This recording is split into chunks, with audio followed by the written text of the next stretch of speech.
Welcome to Slackin Off with Brady Slack.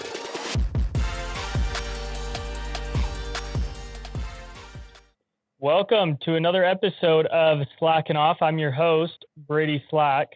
Today I'm excited for this conversation, and I don't think it's by coincidence, but yesterday in one of the groups that I'm a part of, we were talking about some of the things that business owners forget to put in place when they're running their business because they're so busy running their business that evidently will help them get to a higher level. And a lot of times in lots of business circles, you'll hear people talk about this 7-figure mentality and how you have to have a new mentality or a new framework or a new construct to get from 7 figures to 8 figures. And that's quite a jump, but we have an individual who I'm excited to have a conversation with today who helps individuals overcome those humps, who's been in positions from a corporate standpoint and now helping individuals in a non-corporate standpoint reach those 8-figure mentalities, frameworks, and successes. So without further ado, Brett Gilliland, thank you for being on the podcast today. I appreciate it. Yeah, Brady, I'm excited to be here. I love what you're doing and just happy to chat today. I feel like it'll be a good conversation. So tell us a little bit about your background. I think I've done a little bit of research. I probably could have done more. I don't know. Maybe we'll see. But you come from a pretty corporate background, building Infusionsoft, which had a multi-9-figure exit. Is that not, or they had over 9 figures in revenue? Yeah, so not an exit. They've never had an exit, and Okay. I want to be clear that I was not and am not one of the founders there, but I was in the cockpit, if you will, and was the right hand to the CEO there for many years. I spent 10 years helping them grow from 7 figures to 100 million, and that growth period. I mean, we learned a lot during that time. Um, what I was doing there wasn't by accident. My background is I studied a program in business school called organizational behavior. There are people in the world who know exactly what's going on in the body. You think about physical therapists, doctors, chiropractors, like they study the body and the systems of the body, and they help people get the maximum result from that body, or they help people fix themselves. And just like there's a body that has lots of complicated systems, a business has lots of parts and systems. And I'm like a physical therapist or a chiropractor or a doctor of an organization, of a business. And so we take that understanding and help gritty, scrappy founder entrepreneurs figure out how to build capable businesses, how to scale beyond the common sticking points that you were kind of alluding to. So yeah, I get to do that all the time. We started doing that inside of Infusionsoft, is now called Keep. So I'll just refer to it as Keep. But there was Okay. no exit. There was just a big rebranding several years ago. Anyway, we were growing fast. We were winning National Best Place to Work awards, Inc. 500, Inc. 5000 awards, and our 30,000 small business customers at the time, years ago, were saying, "Well, you guys are doing the thing that I'm trying to do. Like you're doing it. Can you guys teach that?" And that often happens in a success story, right? People start asking Yeah. to be taught or share some ideas or whatever. So we put together something at the end. At the end of 2011, we did our first little boot camp kind of thing. It was a 2.5-day experience. We called it Elite Forum, and we just got a bunch of our higher end customers. And at Keep, that meant those who had crossed over that 7-figure mark. They were in the low to mid 7 figures, and they were just running into the common growth challenges that we all do, and we just shared with them how to overcome those things. And it was well received, and we started doing it again, or we did it the next year, and then we did it every quarter after that. And all of a sudden we were building this little training and coaching business inside of Keep, and the CEO and I were the ones that created it. And then about 5.5 years ago, it was no longer in the strategic plan to have a coaching and training business inside of this software company. And so they said, okay, it's time for that to move on. And I realized it was time for me to move on with it. So Move on as well. yeah, we came up with some terms. I bought it. We spun it out. And so for the last 5.5 years, I've run the elite, we call it Elite Entrepreneurs now instead of the Elite Forum. But the Elite Entrepreneurs business was born 5.5 years ago as an independent business. And it's a lot of fun helping seven-figure business owners figure out how to go through those common growth challenges. So with elite entrepreneurs, when you again, like I mentioned this to you before we started, before I hit record, I do this for selfish reasons, right? So I'm going to ask you questions because I'm in that framework and I help entrepreneurs that are also more from a tax and accounting aspect. But Yeah.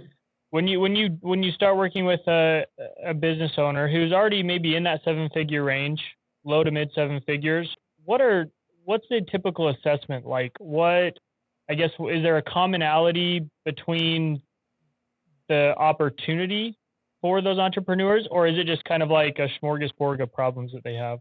No, there's a lot of commonality. In fact, I mean, we might do some assessment type work in the qualifying when we're talking to somebody, but we don't go in and do individual engagement. We're not a consulting firm, right? We don't go in and say, "Let's diagnose your problem and give you the Okay, thing." So we have a method that we teach, and so as long as we see that they're having the challenges that we serve, we say, "Okay, come on in. Here's the method that we teach," and then we coach on the implementation of that. So many people have heard of EOS. Some people have yeah, heard of Vern Harnish's stuff, the scaling up stuff, or entre leadership with Dave Ramsey. Like we have our own scaling method, and it's based on the work that we did at Keep years ago. But it's based on the organizational behavior understanding that I studied and have experience in for a long time before that, right? So it's sound principle based things, and it's very common across lots of businesses and in many different industries. so the conversation, I think, when you deal with like business coaches or mindset coaches, it's always interesting to me because I feel like they do a really good job with individuals who are trying, maybe in the position where they've just left a 9 to 5 or are just they're trying to leave a 9 to 5 and operate a business that gets to that seven-figure mark. That might be one hurdle. And then the next hurdle, really, it's interesting because it's no longer kind of a mindset game. It's more of correct me if I'm wrong, Brett, but it's maybe more of an operational change that needs to happen to get from 7 to 8 figures. Is Yeah. that kind of the biggest hurdle that you see? I'll tee it up this way. I would say there are some mindset things still that Sure. have to happen.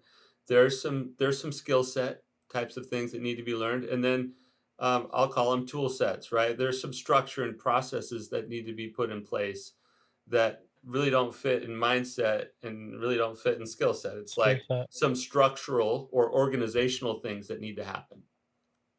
What so what are some of the major you called it tool sets? What are some of the major tool sets that differentiate a seven-figure business owner versus an eight-figure business owner? Yeah, so it's a great question, and I'll tee it up this way. When we're growing to seven figures, the founder is very much part of the operations. They're right in the Yeah, middle of the busy. machine, right? They Yeah. had to figure everything out and get it set up, and hopefully they do it in a way that they can hand it off to somebody. But Hmm. often they do it in a way that they acknowledge they need more help because they can't keep it all going, but they still stay very embedded in the value delivery in Yeah. some way, shape, or form, whether it's on the sales side or in the product or service, like they can't quite get themselves extracted from it. And so some of the structural things have to do with how do you lead how do you lead a growing number of people in a way that empowers them to go and be as good as or better as you were, right? Yeah. Or at least let's call it. And some some founders take exception to what I just said. They're like, they'll never do it as good as me. Okay, fine. Let's say that you've got 10 people who do it as 80% as good as you. 80%. Yep. That's still way more than you can produce on your own, Yeah. right? So some of the structure and the processes have to do with the added complexity of a growing number of people, and how do we keep them all aligned, right? How do we keep them all aligned towards a common thing and all bought in, all excited Mm, about that thing that we're doing together. And so it's really important to, when you got 3 or 4 people, setting the vision might not be essential because you're with them all the time, you're talking all the time. yeah, Even in a virtual team, it's like we're in there making the sausage together. But as the team grows, it's like I can't keep everybody connected to the goal or the bigger picture. And it's actually super important that we establish what that bigger picture is together as a team so we can co-create that thing, and now we can align everything to it, and people can start to make really good decisions about how to perform in my role today because I know what the bigger picture is and I know how we're working together towards it. So there's some vision setting things that need to happen in order to scale. There's some meeting rhythm things to ensure that we're doing this balancing act that you'll be familiar with, Brady, because you've lived it. But this balancing act between, making sure the short-term results still happen that we need to get yeah. done while building tomorrow's thing. Like we have to keep investing in the future of the business. And I'm not talking about product. I'm just talking about the organization, the future organization, the future capabilities of the business. And yeah, it might include product upgrades or better services, Yeah. but it's more encompassing than that. And if we don't have a clear vision and then the supporting rhythms to keep our eye on the long term and move that forward while we're delivering today's results, it's just really hard to do that in a fast-paced business where chaos reigns, right? While you were talking, it made me kind of think. So, like, I would say in the last year, year and a half, we've definitely we're on the tail end of that transition from where the partners of the business were operationally involved in the business to where we're no longer operationally involved in the business. And about a year ago, there were two instances that helped me realize how important that is, what you just talked about, Brett. The first one was for tax deadlines. I never take clients the day of the tax deadline. You should have gotten me your stuff before, and we've got so much that we've got to get caught up on that I want to make sure we get caught up on everything that we can. So I never take actual appointments on those days. And the 2 tax deadlines ago, so this time last year, I scheduled that day off, but like that day was the most boring day that I've ever had because I didn't have anything scheduled, but my team was taking care of everything for me.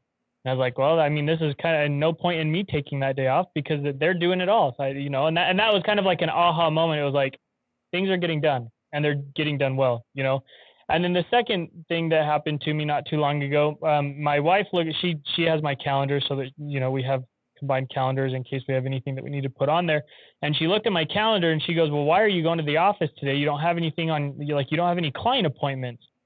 And I was like, well, yeah, but I have this board meeting, I have this software meeting, and she's like, but you don't have any client meetings. And it's like, that's okay. Someone else is taking care of the clients, but I've still got to focus on, I've got to work on the business, not in the business. And so that's kind of, while you were talking, those are 2 examples that I've gone through in the last year and a half, where it's like, okay, now I can see what the benefit is. And now we're able to put more efforts on the business, helping our employees help the customers and do so in a much more efficient manner that the clients are more happy too. So we can continue to bring on more clients. So it's interesting that tool set took place for us.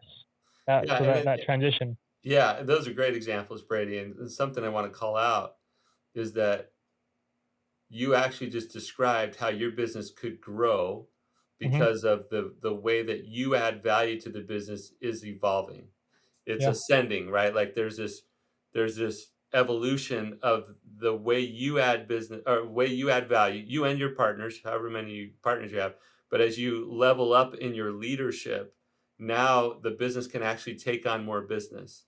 And Yeah. it's so counterintuitive. We think this is a game of more marketing and more sales. We're like, that's how Mm-mm. you grow a business, more marketing, more sales. At some No. point, and I'm not saying sales and marketing is not important. At some point, you figure out the sales and marketing, and actually, your leadership is what's capping the growth of your business. Your Yeah. hesitancy to add value in a new and higher way is what's capping your growth. And so I can hear it in your language just as you describe it, that you're learning to go from, all the learning and doing activities to the leading activities. Yeah. And then, well, I don't know how far along you are in your own personal journey on that, but eventually you have to move to the leading of The leaders leaders. activities, Yeah. lead Yep. leaders. And that transition, those little transition points have like a corresponding organizational complexity and frankly a revenue equivalent, right? And you sort of get stuck there. You grow Yeah, and then you you start to do. plateau, and it's because you're learning how to be that leader. And then you grow to a leader of leaders and you plateau. So we have these stages we talk about, and they're on the ones and threes of revenue. And it doesn't happen perfectly, but pretty consistently at 1 million, at 3 million, at 10 million. Every time we're tripling, there's like this new That's little thing funny. we're trying to figure out. Yeah, we're right in the middle of in those troughs. So Yeah. that's yep, we're right kind of ramping up to get to that next trough. So that's funny that you mentioned that, because I would actually say that is fairly consistent looking at it from a monetary standpoint with what some of our clients are going through in their businesses. So Yeah. that's kind of interesting. I wonder if are there any like studies that show that, or is that Yeah, where's I that data actually have a coming from? visual that, doesn't always work to pull up in a setting like this, but No, you're it's okay. it's one that we created at Keep years ago. Clayton Mask, who's the CEO, spent dozens and dozens of hours studying the US Census Bureau data. Talk about Hmm. painful. But he grouped these stages of business growth because we were trying to figure out how do we how do we understand all of our customers. The world of small business is so big, It's especially huge. depending on who's defining it, right? Yeah. Like, is a small business less than 10 employees, less than 50, less than 100? The US government will categorize a I business think that's less than 500, 400. Yeah, yeah, 4 or 400 or less. 500 and less. Yeah. And it's like, to some of us, that's a huge business, but Yeah, but I don't want that many employees. right, right. But anyway, you're like the problems at each stage are so unique.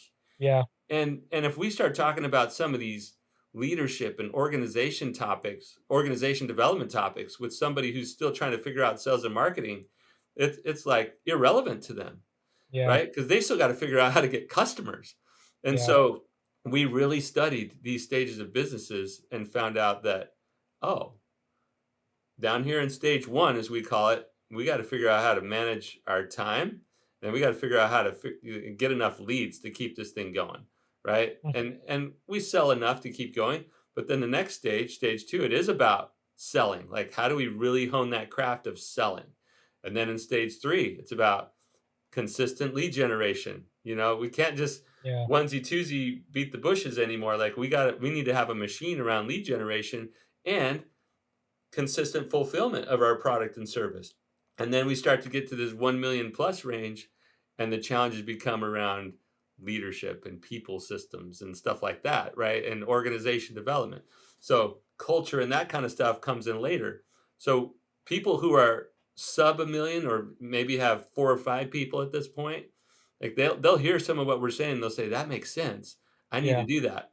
But the business necessity right now is figure out lead gen, figure out, growing your sales. That like it's just so stage specific. So yeah, that's been really helpful in our understanding of how to help people where they're at is to get clear on what stage of business they're in and then, give them resources or solutions from there. You're going through those steps, and I'm thinking about what stage we are at, and also identifying when we were at stage one, when we were at stage two, and that, passing stage three. One of the questions that we've highlighted a little bit, but I want to kind of dive a little bit more into it, because I think this is, correct me if I'm wrong, but it sounds like a mid seven figure, to kind of cross that mid seven figure mark, it really becomes about the team and how the team is doing everything, not the business owner. But Correct. you also, you talked, and I again, like, sometimes this is a fear of our own, even though like we have great team members. We've been extremely fortunate to have the team members that we do, because they're natural leaders. They fit into positions really well. And so it's never been a really worry of ours, but I see it in other people. How can you help a business owner um, maybe stop worrying about fixing the mistakes that their employees do? I see some business owners that spend all their time trying to fix and perfect what their employees do rather than maybe doing other things. What's the construct there? What do you see? Yeah, that question has like multiple layers to it. I'll start at the very basic or core layer, which is something that is related to what we talked about earlier. But when a business first starts, the identity of that business and the identity of the founder, or in your case, there's multiple founders, but the business and the founders are like inextricably linked, right? Yeah, They're all connected. yeah, And so part of the work of doing good vision setting work, like the main thing really is doing this little separation of Siamese twins, right? Like how do we separate founder from vision? separate the nuclei. Yeah, in terms of identity, how do we give the business a life of its own that's separate from the founder?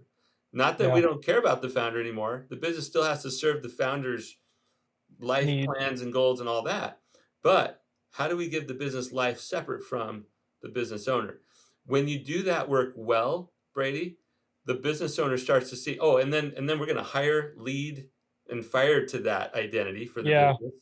Then the business owner can start to have a lot more trust that there's clarity and that I got the right people involved to where, you know what, all of us are going to make little mistakes. Um, Even if we're, the founder who knows how to do everything so much better than everyone else, we all make mistakes.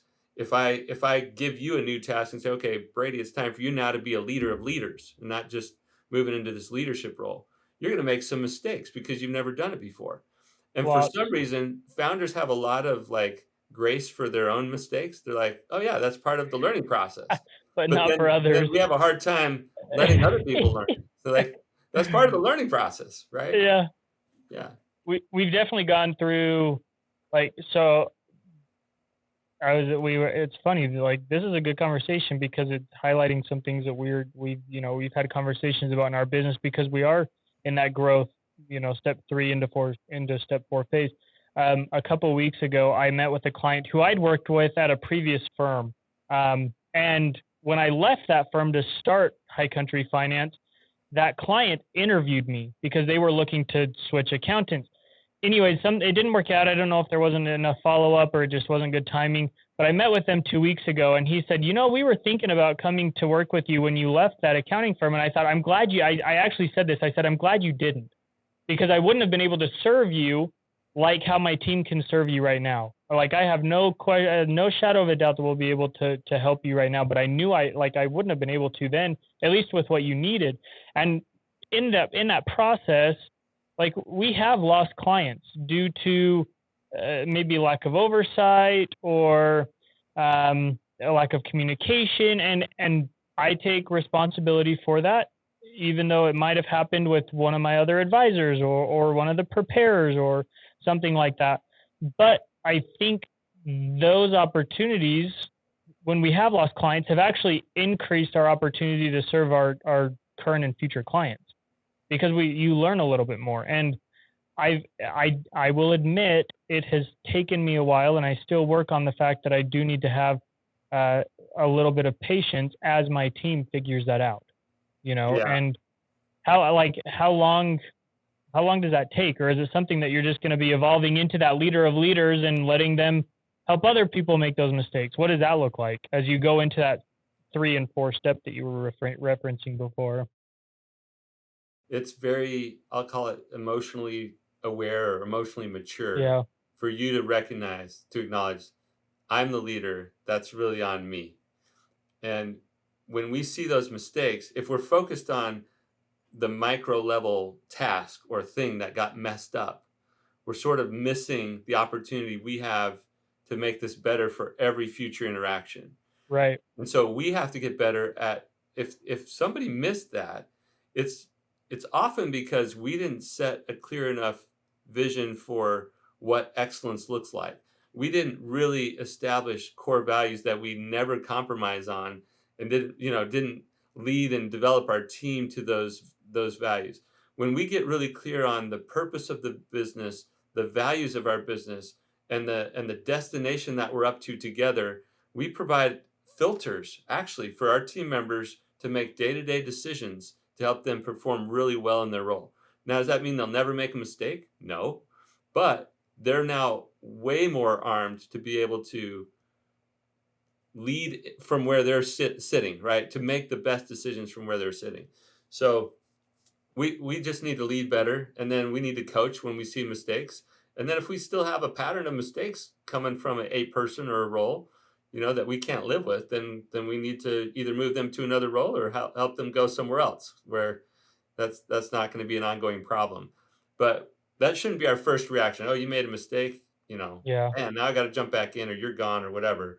We need to think about how are we building the system and setting the vision and building and leading the team to where this doesn't happen anymore. Um, so on the same thought of it as a leader, right? Because we are in that position of, in fact, we have. You can invoice me for your time after this conversation because this This is us is just talking awesome. about how it is. Yeah. This is good. So we're again, like I said, that step 3 to step 4 to where you become a leader of leaders. We've implemented kind of our management team, if you will. How should a leader continue to evolve? What does that look like so that the individuals that they're leading, who are leading others, don't maybe lose trust, or how important is the vision in that evolvement, and what does that look like for the leader of the leaders? Yeah, that's great. So just last week, actually, we were in Park City. We host a quarterly event. It's called Elite Live. Hopefully, that's not too self-serving to mention, but I led a No, session please at that. highlight it. Thank you. Yeah. So Elite Live, our next one's November 2nd and 3rd. It's here in Phoenix, in the Phoenix area, but I led a session specifically on how do I develop the leaders I'm going to need tomorrow, and that applies to ourselves as well. And there's some really practical things that I shared in that. I'll just give a couple highlights, but one of the main takeaways is we have the best leadership development opportunity in doing the work that we already have in front of us. So what that means is, why would you, Brady, as the leader over, let's say you're the leader over the tax planning or Sure. the tax preparation part of your business, why would you ever do a leadership task in that business going forward without inviting your next level leader to come and shadow you, or to talk about it ahead of time and say, okay, here's one of the things that I have to do in my leadership role today. Someday you need to be ready to do this, right? So Yeah. let's bring you along. So yes, going to events is amazing. Yes, reading books is incredible.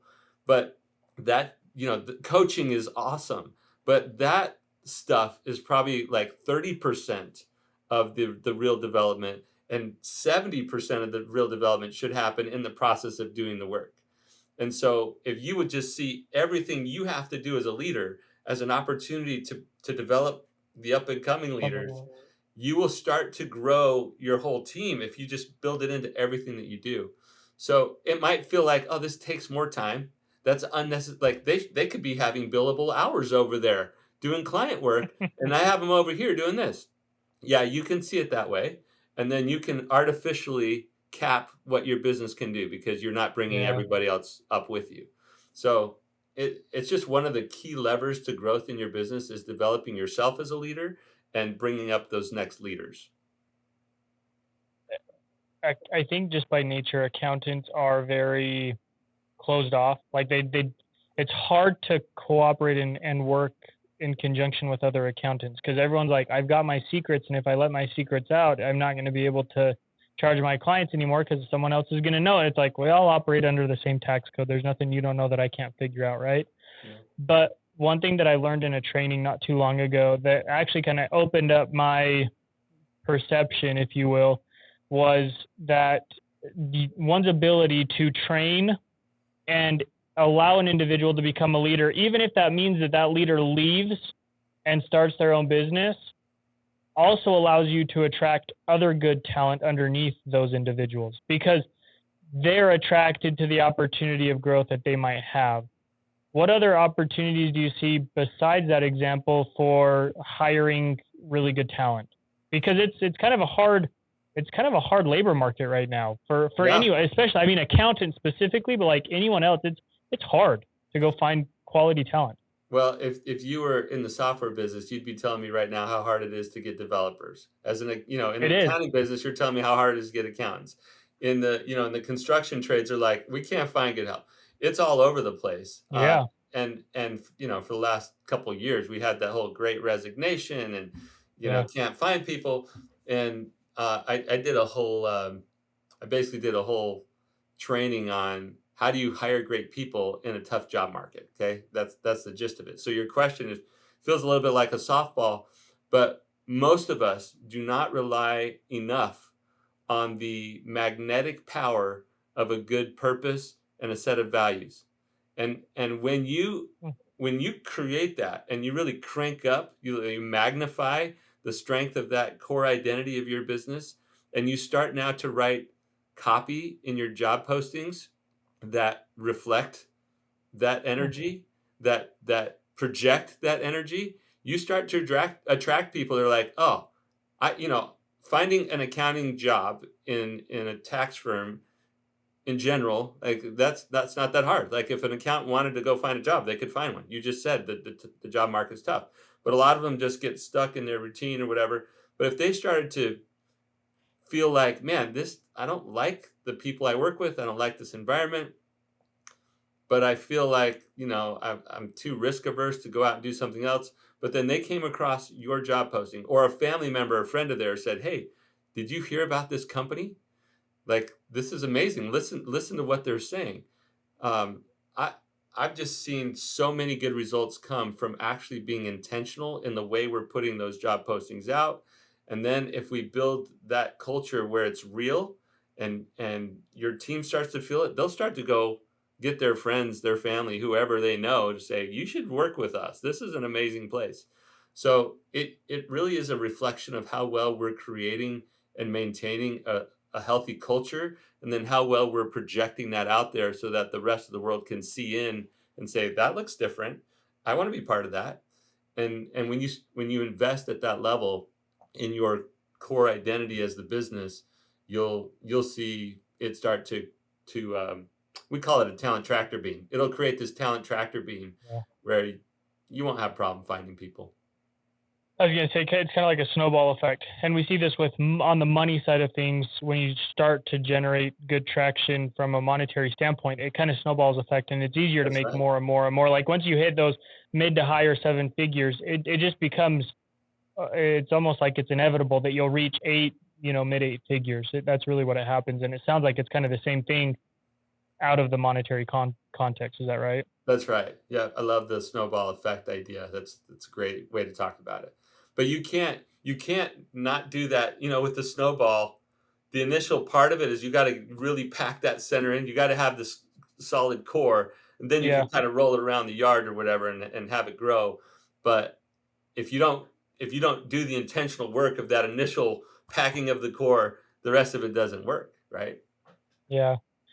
Do you ever encounter do you ever encounter individuals that have you referred to them as the skill set, the mindset, and the tool set of an eight-figure business owner Mhm. not doing eight figures?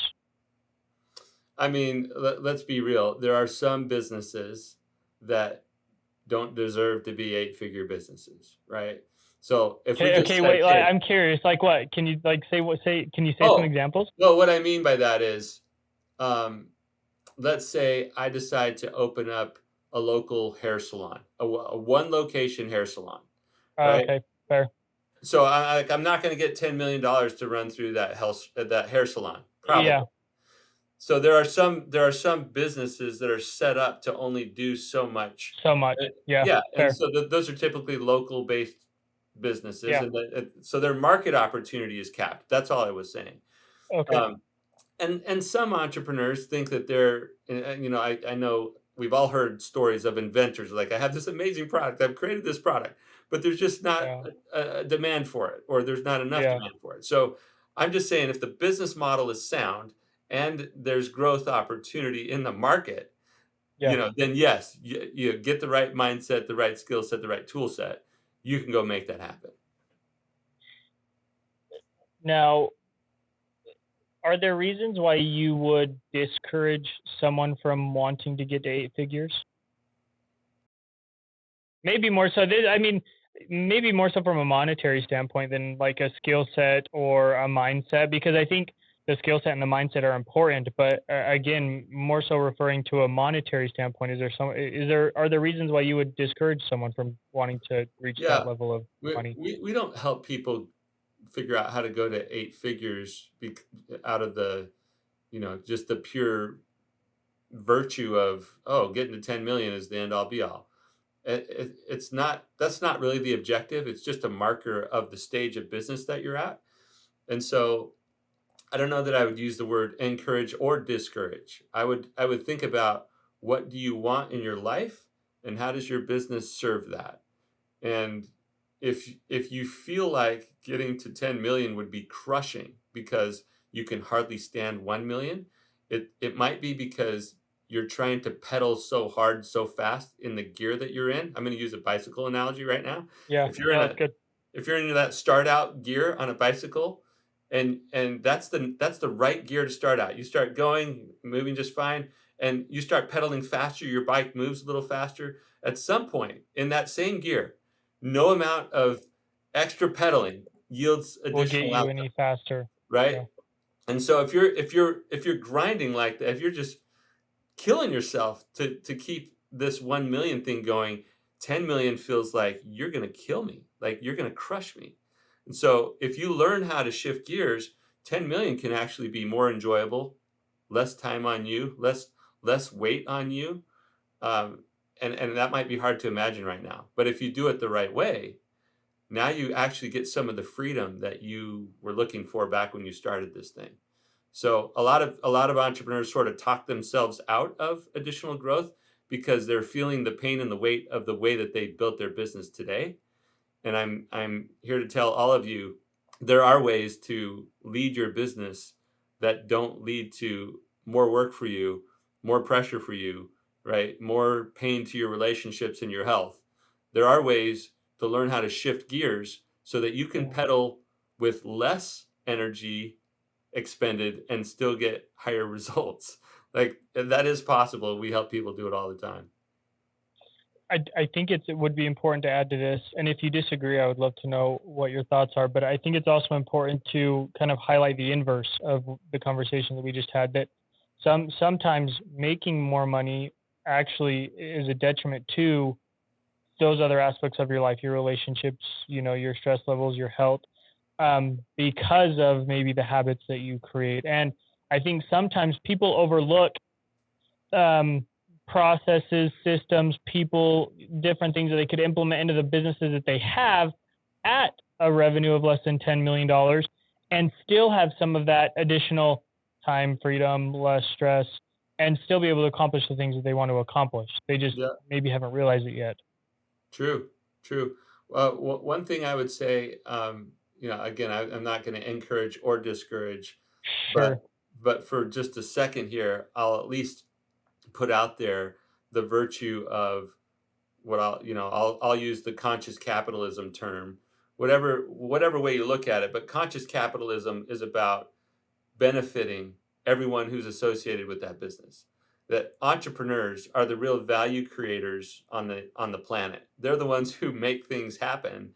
They're the Yeah. ones who create new products, who offer services that are beneficial to everyone who's associated with that business. And when we play small, we don't inject in the world the goodness that we are uniquely positioned and uniquely qualified to inject, right? Like there's so much good that happens out of entrepreneurship, out of growing something, that it benefits the customer or the client, it benefits the team members and the partners, certainly the owner or the shareholders. Everyone benefits because of the way that we build this thing when we do it right. When we don't do it right, we feel and say things like, oh, more employees just means more headaches. Like, this is getting too heavy for me. I was making more money and it was less stressful when we were smaller. I'm going to go back to that. That's indicative of, I'm not learning how to shift gears. I'm not learning how to do this thing at the next level. I'm trying to take my current way of seeing the world and operating, and I'm trying to push that into the next stage, and you'll feel the weight and stress of that every time. So you have to figure out how to shift before you can realize the freedom that you actually are probably close to achieving if you just knew how to do a few things a little differently. So for what it's worth. Now, two things. I love a great capitalist conversation. That was phenomenal. Second thing, there are actual studies that have been done to highlight your point, Brett, that when individuals don't experience certain induced amounts of stress, they underperform to what their capabilities are. However, if there are certain levels of stress that are involved on the human being, it forces them to put forth effort and overachieve based on what those certain stress levels are. So, excuse me, in other conversations that we've had on the podcast, you'll note that entrepreneurship is not easy. Owning a business is not easy. My wife always asks me, well, why are you stressed? It's like, well, there's nothing really going on, but I'm still worried about the 25 individuals and their families that I have to provide payroll for. And I'm worried about the, 720 clients that we have and whether or not they're going to get letters from the IRS or not, and whether or not their financial statements are looking correct. But that stress continues to help me achieve the goals that I have. And that stress is healthy stress, as so long as I let it be healthy stress, because you can let it be unhealthy stress. So, Yeah, I but mean, yeah, to your point, I agree 100%. and I love that study you talked about. It's actually like a bell curve, right? And Yes. at first, the push or the stress actually elicits higher levels of performance. At some point, too much push, Yep. too much drive, and the performance drops off dramatically, Declines. right? Yeah. So how do we keep that balance is probably a conversation for another day, but that's true, and we all know from just life, nature, that the stress of wind is what strengthens the trees and causes them to go deeper with their roots and gets that really hard wood. And so I'm not here to say take yourself off of stress. I'm here to say when you start feeling the stress is pushing you to levels of underperformance, you've got to figure out how to shift. And if you're not Yeah. shifting, you're gonna be capped out, and it's not gonna be fun, and your health and your relationships and your finances are all going to be in places that you don't want them to be in. And we have to figure out how to shift or just give up. And I don't mean give up entirely, but just back down and say, okay, I'm trying to push further than I know how. I'm just going to settle right back in here where I know how. But at some point you get passed by in a competitive marketplace, and Yeah. you could risk going out of business if you're not trying to grow.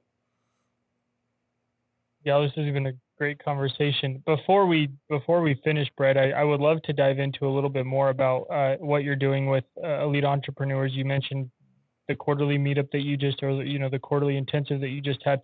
Tell us a little bit more about elite entrepreneurs.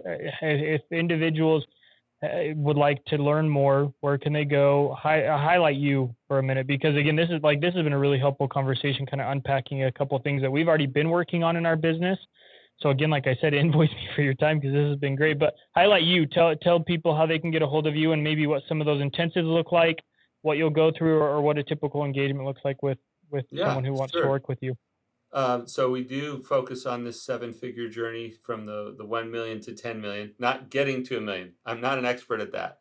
But once you are around that $1 million mark and you got 6, 8, 10 people, there's new things to figure out to shift. And from 1 to 10 million, that path is well trod by lots of people, Yeah. and us included. We know what that looks like, and we've helped hundreds of business owners figure out how to go from the 1 to 10 million. So that's where we focus. We support that with a community. So we do have these quarterly events. We have monthly trainings for our members. I do group coaching calls every Tuesday at 2 p.m. Eastern. Um, we do a monthly individual call with one of our coaches. We'll spend time with our members every month to make sure they're making progress. And then we organize and facilitate mastermind groups within our membership. So if we have 40 people in a particular membership level, we can have 4 or 5 mastermind groups within that that we facilitate every month. And those mastermind groups get together at our live quarterly events to just really connect. So that's cool too. If you want that peer accountability and mastermind benefit, we have that built into our community. So we have our own elite business growth method. We have our own elite leadership model that we didn't get to talk about today, but that between our leadership and the organization development work or the scaling work, those are the two main levers for this 7-figure journey. And we have an approach that we teach and coach to. So our website is called growwithelite.com. Putting the word entrepreneurs in a URL is a big mistake. So we try to have people remember how to spell that. So growwithelite.com is our website. And any 7-figure business owners out there, we'd love to chat about how we might be able to help. That was great. Brett, again, I want to give you the thanks for hopping on today. Like I said, again, this has been a very, very, very good conversation. There are a few times, again, I'll mention this is one of the most selfish things I do because I get to learn. And there are very few times where I think I will have left. I don't make notes often during a podcast because I try and give my full attention to the podcast. But I've made notes because these are things that we're going through and struggles that we have or things that we're already have talked about that we just need to implement and have conversations about. So thank you. This has been a very insightful conversation. That being said, everyone else, have a great rest of your day. And this is another episode of Slackin' Off. Thank you.